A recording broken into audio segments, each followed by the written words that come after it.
네, 안녕하세요. 법무빈 세종의 그 기업 지배구조 전략센터 부센터장 이숙미입니다. 네. 제가 오늘 발표할 주제는 상법 개정에 따른 기업의 지배구조 변화와 대응 매뉴얼입니다. 작년에 3차례 상법 개정이 있었는데 저희가 기업의 특히 이사회 구성, 감사위원회 구성 이런 기업 지배구조에 영향을 미치는 규정을 중심으로 올 초 그 정기주주총회와 다음 주주총회 그리고 그 이후 어떻게 기업들이 대응을 하는 게 적절한가라는 그 부분에서 발표를 할까 합니다.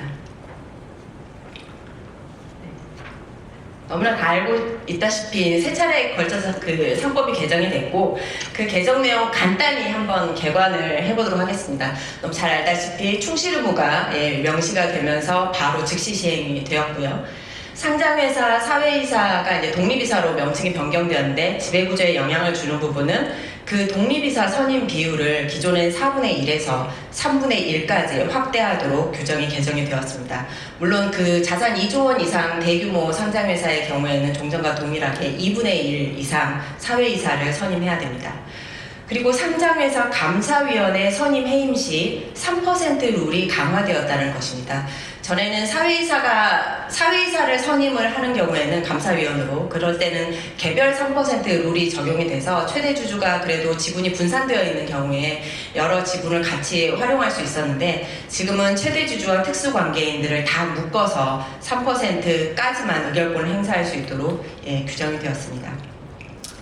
또 하나가 이제 상장회사의 전자주주총회가 도입이 되었다는 것인데요. 전자주주총회를 병행해서 행사할 수 있도록 하고 또 아마 2조 원 이상 회사가 될 텐데 대규모 상장회사는 전자주주총회를 반드시 실시해야 하는 것으로 규정이 개정되었습니다.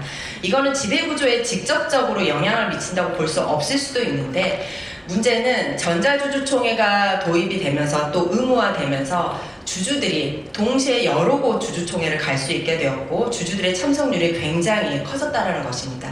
전에는 최대 주주가 의사정족수 정도의 어느 정도 이제 의결권 정족수를 가지고 있으면 그냥 독립적으로 알아서 주주총회하고 적당히 가결시키고 끝낼 수 있었는데 이제는 전자주주총회가 도입됨으로써 주주들의 그만큼 관심도가 높아졌고 주주들의 그러니까 그 기존 최대 주주나 경영진과 결이 다른 방향으로 그러니까 다른 방향으로 의결권을 행사할 수 있는 주주들이 많아졌다라는 점입니다. 그리고 이제 2차 개정상법이 된 부분인데 이게 정말 어떻게 보면 그 대규모 상장회사 입장에서는 골 때리는 부분일 수 있습니다. 대규모 상장회사 감사위원회 제도를 도입해야 되는데 그 분리선출을 예전에는 1명만 하면 됐었는데 2명 이상 반드시 분리선출을 해야 되고 올해 9월 10일 전에는 그 2명을 갖춰라 라는 그 취지로 상법이 개정이 되었습니다. 그리고 또 하나는 대규모 상장회사 같은 경우에는 예전에는 그 정관의 집중투표제를 배제할 수 있도록 하고 있었는데 이제는 정관에 어떻게 규정을 두든 2조 원 이상 상장회사는 무조건 집중투표제를 주주가 청구하는 경우 실시를 해야 되는 것으로 규정이 바뀌었습니다. 뒤에 설명을 하겠지만 집중투표제가 실시가 되면 정말 소액주주들, 그 다음에 기관투자자들, 그러니까 행동이 강한, 그러니까 행동주의 펀드들 이제 입김에 의해서 행동하는 이사들이 이사회에 진입할 가능성이 굉장히 높아집니다. 그리고 이제 앞서 설명드린 그 마지막으로 3차 개정으로 자사주 의무소각 제도가 이제 도입이 되었습니다. 아까 자사주는 저희가 어떻게 보면 지배구조에 직접적으로 영향을 미치는 규정은 아니라고 볼 수도 있는데 또 한편으로는 앞서 말씀드린 것처럼 어느 정도는 영향을 미칩니다. 예전에는 자사주가 경영권 방어수단으로 좀 활용되는 그런 면이 있었는데 이거를 소각을 의무화했기 때문에 자사주가 경영권 방어수단으로 더 이상 활용되기 어려운 상황이 된 것입니다. 사실 여기에 하나 이제 덧붙이면 재밌는 에피소드로 이번에 자사주 의무소각 규정이 2026년 3월 6일에 전격적으로 시행이 되었는데 이게 아마 이제 국회 통과가 본회의 통과가 2월 말에 있었거든요. 근데 공포가 언제 되는지 알 수 없는 상황. 그리고 2월 말에 이제 그 규정이 통과가 됐는데 그럼 이번 정총회 회사들은 어떻게 해야 되느냐? 그 2월 말 3월 초 되면 회사들이 이사회에서 주주총회 소집 결의를 하잖아요. 주주총회 날짜를 잡고 그 다음에 2주 전에 소집 공고도 해야 되고 그런데 이 공포일을 정확히 알기 어렵기 때문에 여기에 대해서 그 자사주 소각 말고 보유 처분하는 경우 주주총회 안건을 어떻게 해야 되느냐라고 굉장히 그 우왕좌왕했었습니다. 로펌에 이제 자문도 많이 했고 그 정도로 이 상법들이 갑자기 이렇게 즉각적으로 전격적으로 시행되는 이런 상황들이 생겨서 기업들은 앞으로도 사실 이걸 보면 이제 정부가 그렇게 크게 신경을 안 쓴다는 거죠. 기업들이 이제 그 주주총회 준비하거나 이런 대응하는 것에 대해서. 그래서 앞으로도 국회나 정부가 이런 그 상법을 얼마나 잘 지키느냐, 또 앞으로 또 개정상법에 이제 동향 논의가 있는데요. 그런 부분에 대해서도 전격적으로 시행될 수 있는 상황이 되기 때문에 계속 그 주시를 하고 있어야 되는 상황인 것 같습니다. 네. 방금 말씀드린 세 가지 개정상법은 이제 회사 규모별, 유형별 약간 이제 그 적용되는 내용이 약간 다른데, 그 중에 중요한 거는 그 자산총액 2조 원 이상, 우리는 이제 대규모 상장회사라고 말씀을 하고 있는데, 대규모 상장회사 같은 경우에는 모든 규정이 다 한꺼번에 전격적으로 적용이 된다는 것입니다. 독립이사 규정도 그렇고, 합산 3%를, 그다음에 전자주주총회도 내년 주주총회부터 의무화를 해야 되고, 분리선출 감사위원 2명 이상 갖춰야 되고, 집중투표제도 주주가 청구하는 경우 의무적으로 실시를 해야 된다는 점입니다. 그러면 이제 이런 규정들이 그 회사의 감사위원회 구성, 그러니까 사실 감사위원들은 이사직을 겸하고 있기 때문에 감사위원회 구성, 결국은 이사회 구성에 어떻게 이제 영향을 미쳤는지 그런 변화에 대해서 간단히 설명을 드리겠습니다. 이 그 개별 3% 규정이 삭제되고, 그러니까 그 합산 3% 규정이 이제 도입이 된 거죠. 이 규정을 이제 상법 규정을 보면, 전에는 사회이사가 아닌 감사위원을 선임하는 경우, 사실 이제 감사위원은 결격 사유가 있으니까 사내이사는 감사위원이 될 수가 없어요. 보통 기타 비상무이사가 이제 감사위원으로 들어가는 경우들이 있는데, 그런 경우에만 합산 3% 룰을 적용하면 되고, 사회이사를 선임할 때는 이제 그냥 개별적으로 3%를 적용하면 됐는데, 그런 거 다 지우고 이제 감사위원 또 감사 이런 거 선임을 할 때는 무조건 최대 주주는 니네는 3%까지만 의결권 행사하고, 나머지 주주들이 그 감사위원 선임하는데 뭔가 영향력을 행사할 수 있도록 이렇게 규정이 개정이 되었습니다. 네. 그리고 또 하나는 아까 말씀드린 분리선출 감사위원이 전에는 1명 이상만 선임하면 됐는데, 이제는 2명을 반드시 선임을 해야 된다는 점입니다. 감사위원회를 1,000억 원 이상 자산총액 1,000억 원 이상의 회사이면서 감사위원회를 두는 회사는 반드시 2명을 선임을 해야 됩니다. 그래서 이번에 어떤 회사 같은 경우에는 종전에 이제 감사위원회를 두었던 회사요. 그러니까 2조 원이 안 되면서 1,000억 원 이상인 그런 감사위원회를 두었던 회사가 감사제도로 다시 복귀해야 하나라는 거를 지금 심각하게 고민하고 있는 회사들이 덜어 있습니다.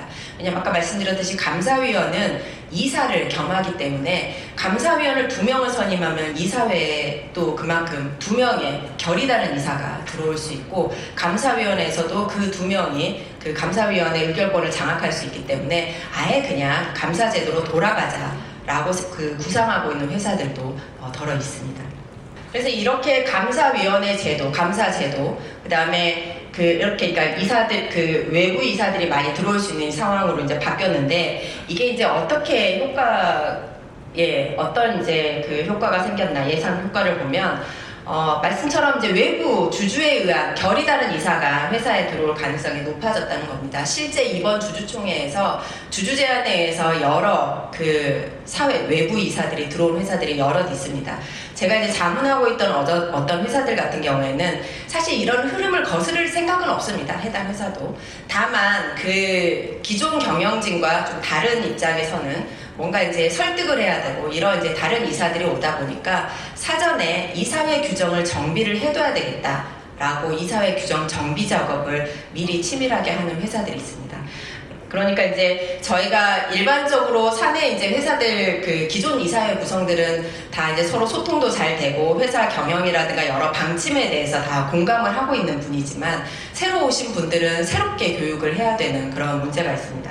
그래서 이사의 의무와 책임에 대한 기본 교육 과정을 실시하는 회사들이 있습니다. 그리고 해당 이사들이 회사에 어떻게 정보를 요구하고 어떻게 정보를 접근하는지, 그런 부분에 대해서 프로토콜을 구비하는 그런 회사들이 이제 생겨나고 있습니다. 근데 이거는 지금 이제 올해 그렇게 생겨난 회사가 일부 있는데, 앞으로도 소수주주 측 이사들이 이제 들어올 가능성이 높은 회사들은 그 이사의 의무와 책임에 대해서 그 해당 이사한테 교육을 할 수 있는 그런 교육 시스템을 이제 구축을 해야 될 것 같고요.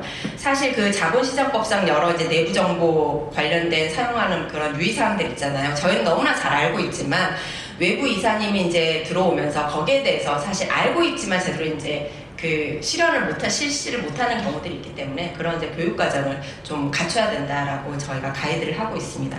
그리고 이제 정보 접근에 대한 이런 프로토콜도 많은 회사들이 이제는 사전에 구축을 좀 해둬야 될 것 같다는 생각을 합니다.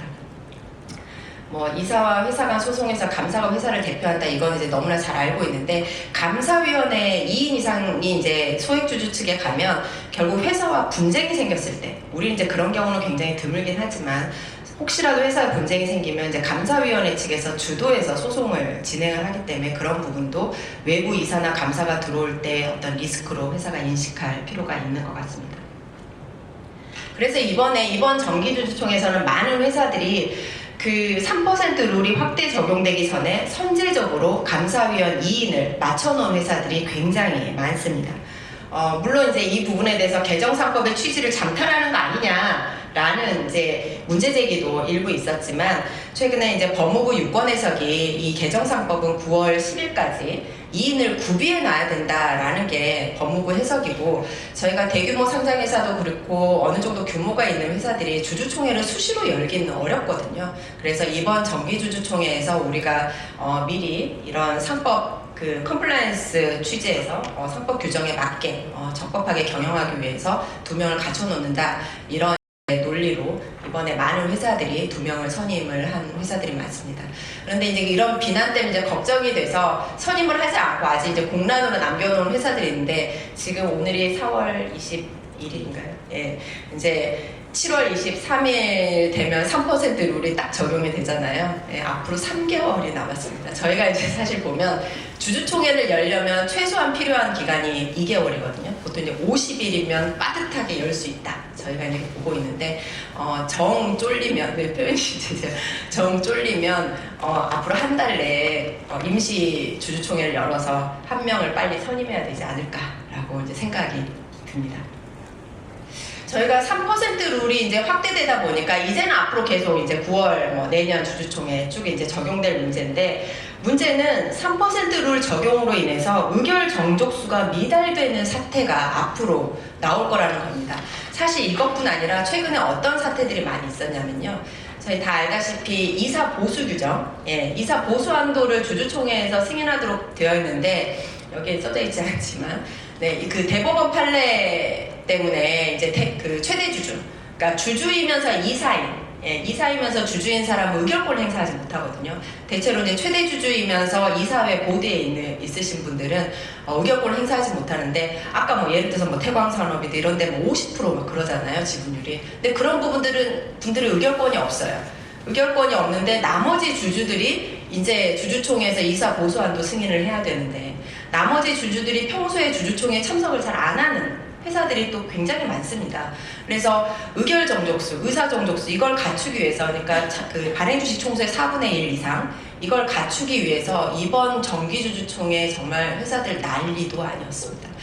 의결권 대리행사 권유업체들 있잖아요. 저희가 이제 가끔 여러분들 여러 회사들 주식 가지고 있으면 이제 띵동띵동 하면서 이제 위입장 좀 달라고 이렇게 오시는 분들이, 예전에는 경영권 분쟁 뭐 이런 표대결 상황 때문에 그런 오는 경우들이 많았다면, 이번 주주총회에는 이사 보수한도 승인 받으려고, 그 의결 정족수 갖추려고 의결권 대리행사 권유업체를 엄청 많이 썼습니다. 그래서 권유업체들 미리 예약하지 않으면 아예 쓰지도 못하는, 그래서 이제 어떤 회사 같은 경우에는, 저희가 자문한 어떤 회사 같은 경우는 그런 이제 의결권 대리행사 권유하는 이제 자문업체를 이제 풀이 차 있으니까 쓰지 못하는 그런 상황이 돼서 이번 주주총회에서는 이사 보수한도 승인을 받지 못하고, 왜냐하면 부결되는 거는 또 공시를 해야 되는데 적절하지 않잖아요. 그걸 빼고 차후에, 그러니까 연내에만 하면 되니까 비수기 때 그 대리행사 권유업체들 비수기 때 임총해서 결의해야 되겠다, 이렇게 하는 업체들이 사실 있었습니다.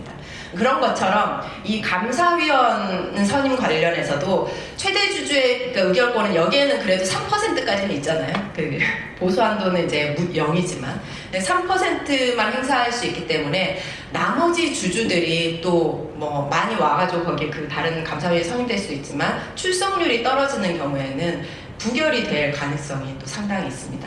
그래서 이런 감사위원을 결국 선임하지 못하는 이런 리스크들이 있기 때문에 회사들이 좋은 감사위원 후보들을 사전에 좀 찾아서 풀을 좀 갖추고 주주들을 미리 설득하는 작업들을 해야 된다라고 저희가 가이드를 하고 있습니다. 가령 그리고 이제 감사위원을 실제 선임하지 못하는 상황이 벌어져 버렸을 때 임기가 만료했는데 그 기존 감사위원이 그럴 때 그러면은 우리가 알고 있는 그 퇴임 감사, 퇴임 이사 이런 법리가 적용되느냐, 그러니까 기존 감사위원이 계속 근무를 해도 되느냐 이런 이제 이슈가 있을 수 있습니다. 그래서 가끔 이제 그런 분들이 계속 근무를 해야 되는 상황이 있을 수 있기 때문에 좋은 감사위원을 미리 선임해두는 그런 것도 필요할 수 있죠. 네. 다음으로 이제 그 이런 기업 지배구조에 많은 영향을 끼치는 부분이 이제 집중투표제가 저희가 의무화되었다는 부분입니다. 여기에는 이제 저희가 이 부분 자문을 하는 변호사로서 몇 가지 툴들이 있습니다. 이제 전략이랑 그런 것들이 있는데 중간중간 간간히 말씀을 한번 드려보겠습니다.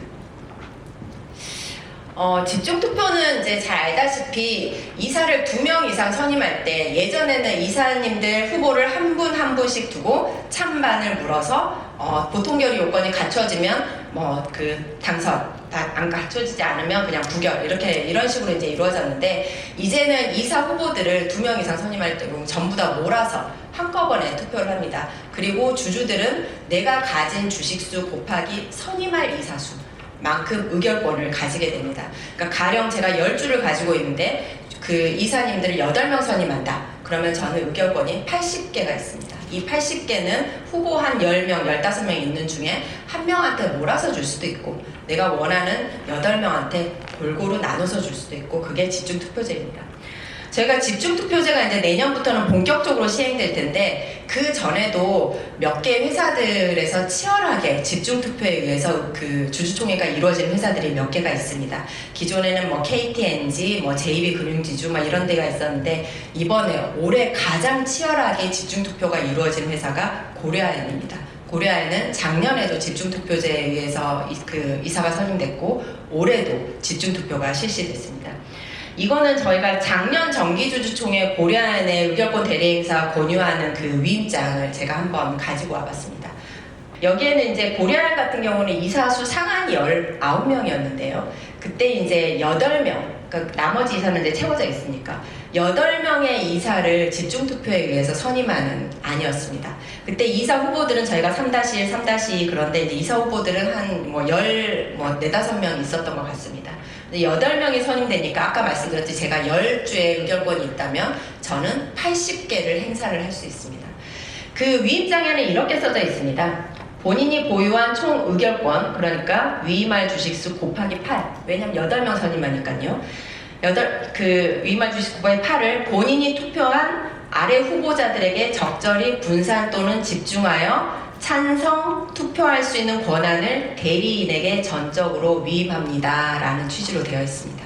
그러니까 이거를 제가 이제 그냥 제가 독자적으로 의결권을 행사한다면 제가 여기 전체적으로 숫자를 적을 수도 있습니다. 숫자를 여기다 뭐 8개, 여기는 뭐 15개, 그래서 그 80개가 되도록 적을 수도 있는데 많은 회사들이 많은 주주들이 어떻게 하냐면 그냥 동그라미만 칩니다. 한 5개 정도의 동그라미를 쳐요. 그러면 이 위임장을 가지고 있는 대리인은 자기가 이 5명한테 적절하게 분산해서 합니다. 왜냐하면 주주총회 당일에 가면 어떤 이사가 선임될지 되게 눈치 싸움을 해야 됩니다. 집중투표제는 엄청나게 눈치 싸움을 해야 되기 때문에 주주들이 나를 그러니까 이 대리인 측을 주주 측을 지지를 하지만 이 전략상 우리가 지지하는 이사 후보들 중에 뭐 한 3명 있는데 그 중에 2명을 부득이하게 한 명은 버리는 표로 가야 되고 이런 상황이 있을 수 있거든요. 그럴 때 이제 의결권 수를 마사지를 해야 되기 때문에 이렇게 위임장이 이런 식으로 구성이 되어 있습니다.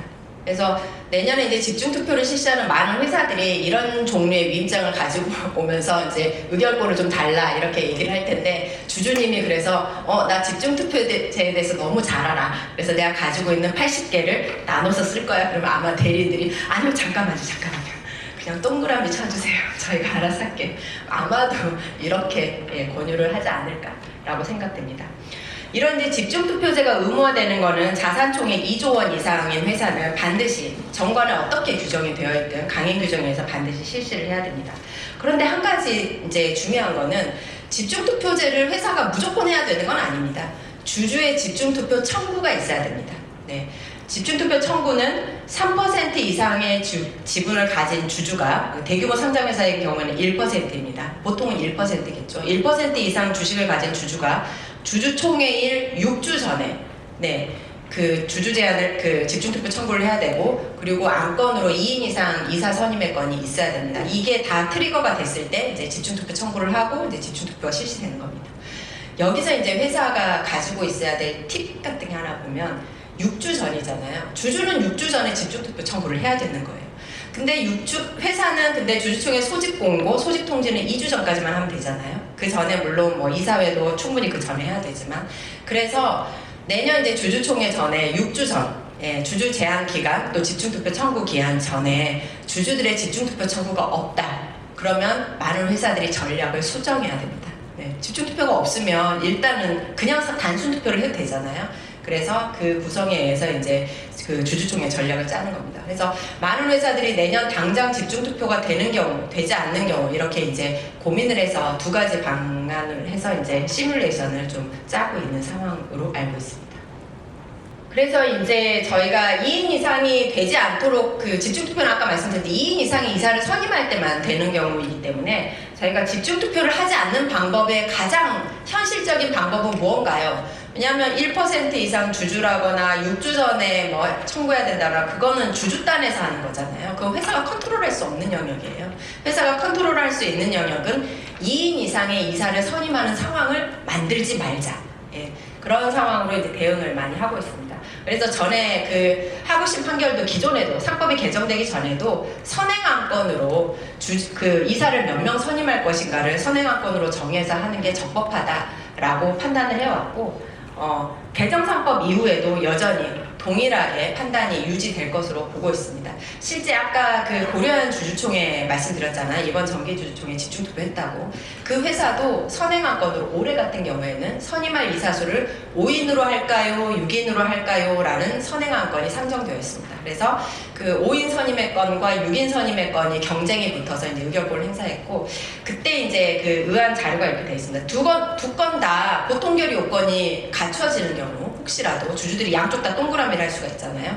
그런 경우에는 좀 더 많은 득표를 얻은 쪽에 의결권을 얻은 쪽이 이제 가결되는 것으로 이렇게 그 소집 공고가 났고, 실제로 고려한 주주총회에서 NPS, 그러니까 국민연금의 의결권을 어떻게 행사했냐 보면 5인 선임의 건, 6인 선임의 건 다 찬성했습니다.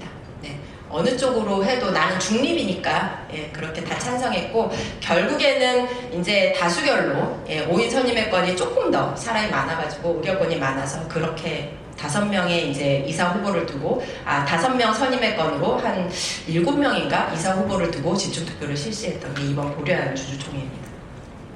그래서 이제 대체로 회사들이 아까 말씀드렸던 그 방법이 일단 기본적으로 정관에 상한을 두고 최대한 집중투표가 실시되는 상황을 좀 막자, 이렇게 대응하는 회사들이 많고, 또 2인 이상 선임되는 상황을 막기 위해서 회사들이 시차임기제도 많이 실시를 하고 있습니다. 그러니까 그 이사님들이 예를 들어서 한 10명 있으면 뭐 3명, 3명, 4명 이런 이제 그룹핑해서 좀 돌리도록 뭐 2명, 2명, 3명 뭐 이런 식으로 그 임기가 조금 이렇게 중복되지 않도록 회사들이 운영을 해야 되겠다, 이렇게 생각을 하고 있습니다. 선임할 이사수가 많으면 많을수록 주주 측 이사들이 들어올 가능성이 높아지기 때문에 최대한 이제 줄이려는 그 의도입니다. 그래서 이번에 보통 우리가 그 회사들 정관을 보면 이사의 임기는 3년으로 한다, 이런 식으로 되어 있는 회사들이 많은데, 이번에 그 주주총회를 보면 정관 변경안 중에 3년 이내로 한다, 2년 이내로 한다. 이렇게 정관이 변경을 된 회사들이 꽤 있습니다. 그걸 이제 이사 선임하는 단계에서 그런 그 시차 임기제를 실질적으로 운영하기 위해서 임기를 좀 조정하기 위해서 이렇게 개정을 한 것입니다.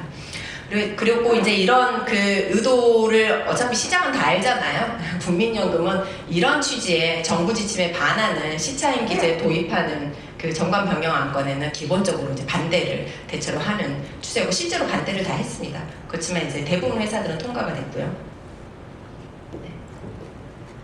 집중투표제 할 때 사실 재밌는 이슈가 하나가 있는데 집중투표 이게 실무적인 건데 이제 건너뛰기라는 부분이 있습니다. 아까 제가 말씀드렸던 사회이사 선임은 독립이사죠. 독립이사 선임 비율은 딱 정해져 있습니다. 3분의 1 이상 또는 대규모 상장회사는 2분의 1 이상 선임이 되어 있어야 됩니다.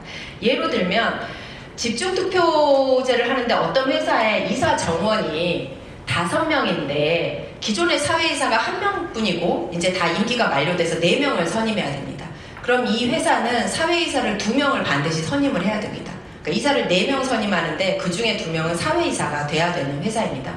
그런데 후보들이 이제 주주 측 후보, 회사 측 후보 이제 여러 나왔는데 사내이사 후보는 A, B, C, D, 사회이사 후보는 갑을병정 이렇게 나왔는데 투표를 까봤더니 1, 2, 3, 4등까지가 이제 돼야 되는데 등수를 봤더니 A, B, C가 1, 2, 3등을 하고 갑을병이 4, 5, 6등을 하고 D정 이렇게 이제 선임이 됐는데 그러면 A, B, C가 1, 2, 3등을 했기 때문에 다 당선이 되냐? 그게 아니라는 겁니다. 네. 왜냐하면 사회이사를 반드시 3명을 선임해야 되는 이 회사는 그러기 때문에 C는 탈락, C는 탈락이고 갑, 을까지 선임이 된다는 것입니다. 그래서 저희가 앞으로 주주총회 전략을 세울 때 사회이사, 독립이사 비율을 반드시 확인해야 된다는 겁니다. 독립이사 비율, 기타 비상무이사 이런 상황을 확인을 해서 혹시 회사가 선임하는, 그러니까 회사가 추천하는, 보통 회사는 사내이사 후보라든가 기타 비상무이사 후보를 많이 추천을 하게 되는데 그게 건너뛰기에 의해서 그 등수에는 그렇지만 당선이 안 되는 그런 경우들이 있을 수 있어서 그 경우에도 전략을 잘 세워야 되는 문제가 있습니다. 이런 이제 그 아까 말했던 그 시차임기제 이런 거를 이제 도입을 하는 그 회사들이 그런 식으로 전략을 많이 세우는데 거기에 대해서는 시장에서 정부 지침에 좀 반한다. 이거는 그리고 꼼수로 뭐 임기를 좀 조정하는 거는 부적절하다 이런 이제 비판들이 있고 실제로 그 주요 의결권 자문기관 기구들은 반대, 원칙적 반대 또는 완화 뭐 그런 의견을 많이 보이는 것으로 보입니다. 근데 이제 회사가 그렇다고 해서 마냥 물러설 건 아니고 주주들을 잘 설득해야죠. 저희가 이번에 어떤 회사 경영권 문제를 굉장히 세게 붙은 회사가 하나 있었는데 임기가 동시에 다 만료가 되고 전부 다 새로 선임해야 되는 회사가 하나 있었습니다. 그런데 경영권 문제에 굉장히 세게 붙었습니다. 물론 이제 회사 측에서 그 경영권을 이제 차지하게 됐는데 왜냐면 한꺼번에 이사가 일괄 변경되다 보니까 그 경영의 계속성 그리고 어떤 이제 이런 회사 지배구조에 대한 어떤 도전 이런 것들이 너무 급격하게 이루어진다는 겁니다. 그런 부분들 때문에 적절하게 인원이 동시에 교체되는 거는 불안정성이 크다.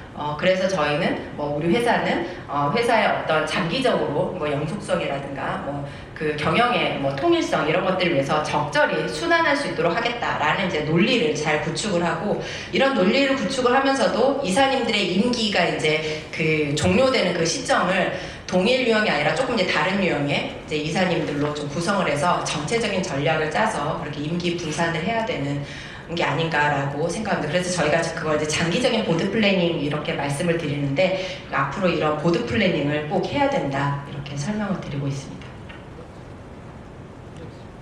마지막으로 저희가 이번 지배구조에 그 영향을 줄 수 있는 전자주주총회가 도입이 된다는 겁니다. 당연히 더 알 텐데요. 보시면 그 한 가지만 전자주주총회가 도입되면 이제 어떤 상황이 벌어지냐.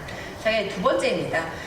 첫 번째 소액주주 플랫폼에 요즘도 소액주주 플랫폼이 대표적으로 우리나라에 한 3군데 정도 있습니다. 3군데 정도에서 이제 주주들이 결집을 하는데 그래도 그 주주들이 실제 의결권 행사로 이어지는 경우에는 반 이하라고 저희는 보고 있습니다. 그런데 전자주주총회를 하게 되면 그 플랫폼에 들어있는 주주들은 실제 주주총회에서 의결권 행사하는 사람들로 이어질 가능성이 굉장히 높다. 그래서 플랫폼에 계속 관심을 가져야 된다라는 점을 좀 말씀을 드리고 싶고 그 전자주주총회가 우리나라는 병행형입니다. 전자주주총회만 대체형으로 그냥 딱 그것만 하면 되는 게 아니라 전자주주총회도 해야 된다는 겁니다.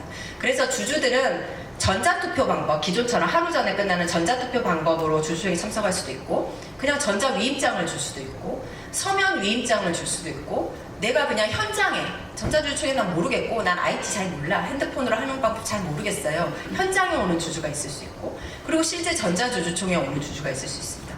이렇게 너무 다양한 루트로 주주들이 주주총회에 참석한다는 겁니다. 그러면 이 주주총회를 준비하는 입장에서는 정말 이거는 지옥이 열리는 겁니다. 그래서 이런 이제 집계 이런 부분들의 시뮬레이션, 그리고 주주들의 의결권 행사 방향에 대해서도 사전에 어떤 식으로 주주들이 움직일 것인가를 잘 시뮬레이션해서 그 주주총회 당일 너무 많은 시간 소모가 되지 않도록 여러 준비를 좀 갖춰야 되지 않나라고 저는 생각을 하고 있습니다. 저희가 이제 개정상법의 정착 과도기다 이런 이제 말씀을 하고 있는데, 사실 지금은 아직 아까 말했던 지배구조에 영향을 미치는 그 상법은 아직 시행되지는 않았습니다. 7월, 9월 그리고 내년 이렇게 시행이 됩니다. 그래서 아마 내년 정기주주총회가 굉장히 키가 될 것 같고 이제 과도기인데, 제가 이거를 이 하나 표를 가지고 온 거는 이게 이제 자본시장 연구원에서 분석했던 사업보고서상 이제 표인데요. 제가 이거를 이제 따서 갖고 왔는데, 이 기준에 이 밑에는 그 지분율이고 위에는 이제 회사 그 숫자입니다. 그래서 다른 건 볼 필요 없고 30%, 그러니까 이 지분율은 최대 주주와 특수관계인이 합산된 지분율입니다. 최대 주주와 특수관계인 합산된 지분율 중에 30% 언더인 회사들, 이 회사들은 약 지금 다 더하면 834개 정도 됩니다.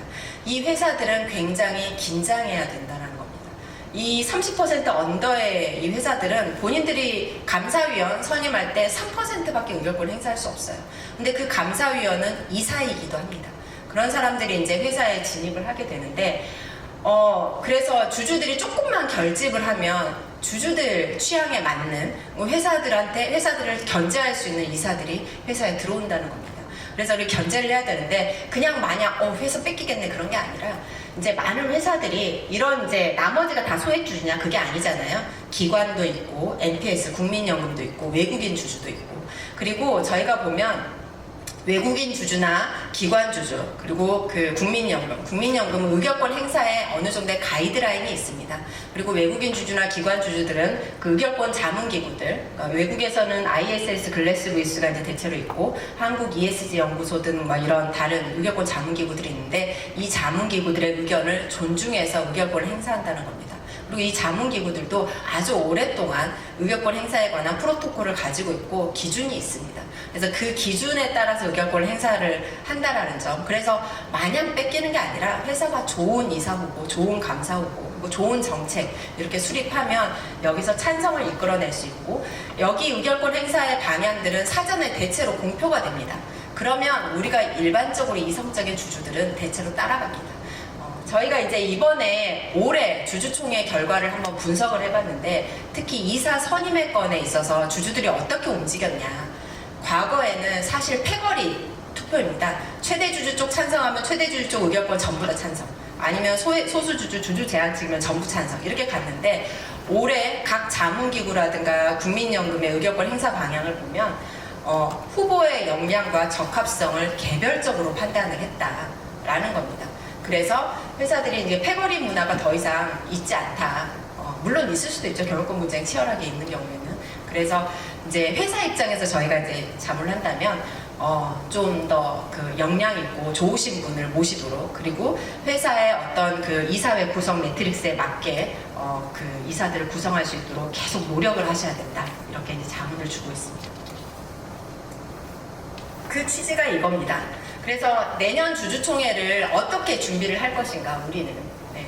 일단은 올해 주주총회 관련해서 이제 구성원이라든가 그 BSM은 보드 스킬스 매트릭스 이런 이 용어인데, 그 보드에 이사회 구성원에 이제 그런 구성들을 잘 이제 갖춰야 된다라는 부분하고, 그러니까 후보자 관리를 사전에 하고, 그다음에 현재 이제 그 결의단의 이사들이 들어올 수 있기 때문에 미리 우리가 이사회 규정은 잘 정비하고 있는지, 그렇게 한번 점검을 또 해야 되는 상황이고, 지금 현재 또 기존 주주총회들, 우리 회사의 주주총회뿐 아니라 소액 주주들이 관심을 가졌던 다른 회사들의 주주총회도 좀 결과를 분석해보고 어떤 안건에 반대가 이루어졌는지 좀 분석하는 노력을 이번 이제 4월, 5월 회사들이 그 노력을 기울여야 될 것 같습니다. 그런 다음에 이제 거기에 적합한 개선 방향을 도출을 하고 주주들을 설득할 수 있는 전략, 소통 전략을 실행하고, 그리고 2027년 주주총회 진행하면 될 것 같다라고 말씀드립니다. 시간이 없어서 하겠습니다. 네, 감사합니다.